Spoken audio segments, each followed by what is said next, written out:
උන්වහන්සේ නමක් සෑමලුව ඇමදලා හරිම ලස්සනට පිළිවෙලට උන්වහන්සේ ඒ මලුව දිහා බලාගෙන බුද්ධ ආලම්බන ප්‍රීතිය උපදවමින් ඉන්නවා. මාරයා කල්පනා කළා මොහුට ප්‍රීතිය උපදවන්න දීලා බෑ. අරහත්ත්වයට යයිද දන්නේ. කළු වඳුරෙක් වගේ ඇවිල්ලා මලුව පුරාම දුවලා මලුව හැඩි කරලා ගියා. දෙවනි දවසෙත් ඇමදුවා.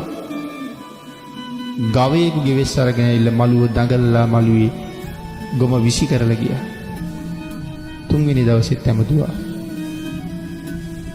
කකුල් දෙකම කොර වෙච්ච පුජ්‍යලෙක් ඇවිල්ලා පාද දෙක ඇදගෙන මලුව වටේම ගිහිල්ලා. තෙරුන් වහන්සේ කල්පනා කළා මේ අහල කිසිම ප්‍රදේශයක මෙහෙම පුජ්‍යලෙක් දැකලා නැහැ. අදමයි දැක්කේ. ඒ නිසා උඹ මාරයා නේද කියලා. ඔව් කීවා. තෙරුන් වහන්සේ කල්පනා කළා මගේ බුද්ධාලම්බන ප්‍රීතියෙන් පිරෙන හිත උඹ විනාශ කළා නම් මම උඹෙන්ම ප්‍රයෝජන ගන්නවා කියලා. මාරයාට කියනවා අහලා තියෙන හැටියට මාරයා කියන්නේ මහ බල සම්පන්න කෙනෙක්.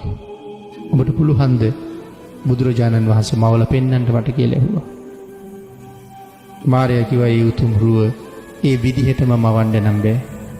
නමුත් ඊට සමාන යම් රුවක් පෙන්වන්නම් කියලා. හොඳයි කිව්වා.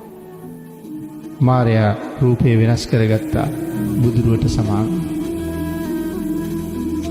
මහතෙරුන් වහන්සේ කල්පනා කළා කෙලෙස් සහිත මාරයා භාග්‍යතුන් වහන්සේගේ රුවෙන් පෙනී හිටිනකොට මොනතරම් ලස්සනද.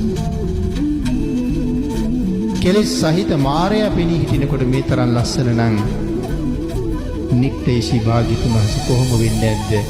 හිතේ ඉපදුන ප්‍රීතියත් එක්කම සව් කෙලෙස් නැති කළා උන්වහන්සේ.